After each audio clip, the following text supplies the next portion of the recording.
আসসালামু আলাইকুম। আজকে আমি বানিয়ে দেখাবো বাটার কুকিজ। চলুন শুরু করা যাক। ছোট বড় সবাই বাটার কুকিজ পছন্দ করে। আমি এখানে বাটার নিয়েছি। বাটারগুলো হুইস্কির সাহায্যে ভালোভাবে হুইস্ক করে নিচ্ছি। বাটারটা কিন্তু স্বাভাবিক টেম্পারেচারে হতে হবে। ফ্রিজে থাকলে 1 ঘন্টা আগে নামিয়ে নিতে হবে।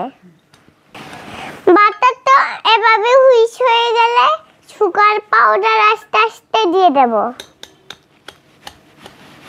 অল্প একটু করে সুগার পাউডার দিয়ে মিক্স করে নেব।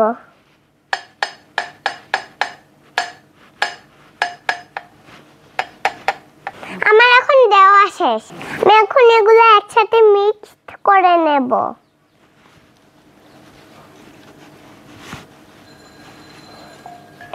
মিক্সড করা হয়ে গিয়েছে। এখন আমি আবারও সুগার পাউডার দিয়ে দেব।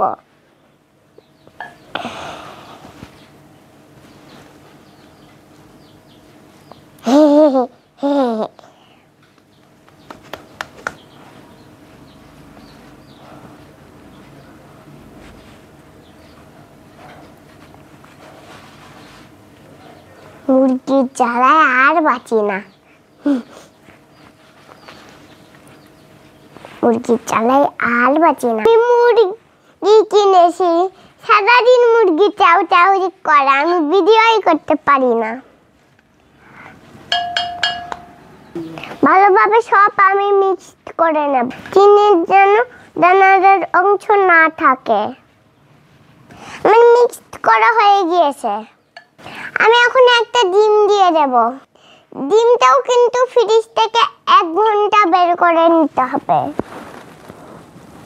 ফ্রিজে ডিম দিয়ে বেকারি কোনো কিছু করা যাবে না, এতে রেজাল্ট ভালো হবে না। আমি বাটার কুকিজগুলো সাধারণত বাসায় বানিয়ে খাই। বেকারির আইটেম বানাতে অনেক ভালো লাগে, আর একটু বিট করতে হবে। এখানে ভিতরের কোনো প্রয়োজন নাই, এরকম সময় নিয়ে হুইস্ক করলেই হয়ে যাবে। এখানে চিনির কোনো দানাদার অংশ নেই। আমি এখন শুকনো উপকরণ দিয়ে দেব। 1/2 কাপ ময়দা, 1 টেবিল চামচ কর্নফ্লাওয়ার,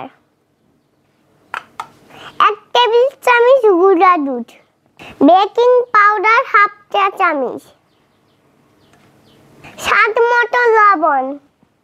লবণ দিতে ভুলবেন না, লবণ দিলে যে কোনো খাবারের টেস্ট বেড়ে যায়। আমি এখন ভালোভাবে চেলে নিচ্ছি। চেলে নেওয়া শেষ। এখন আমি ভালোভাবে মিক্স করে নেব। আমার মিক্সড করা হয়ে গিয়েছে। আপনিও মিক্সড করে নিতে পারেন। কোনোতে দানাদার অংশ থাকা যাবে না।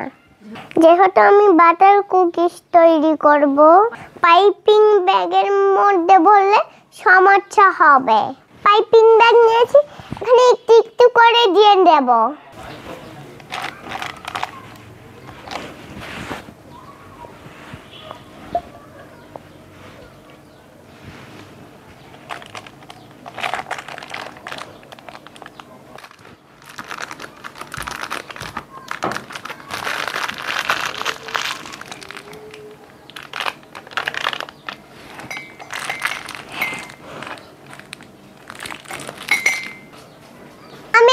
বেকিং ট্রে নিয়েছি।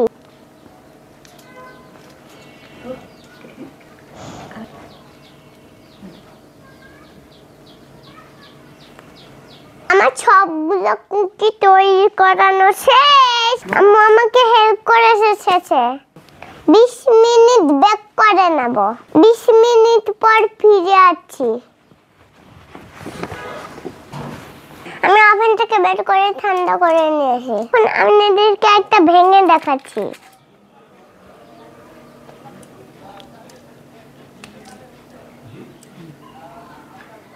আম্মু বানালে ডিজাইনটা আরো সুন্দর হতো। আমি বানিয়েছি তো, টাইম আরো ভালো হবে ইনশাআল্লাহ। আমি আবার দেখাবে অন্য কোনো ভিডিওতে। সুস্থ থাকুন, ভালো থাকুন, টেক কেয়ার, বাই বাই।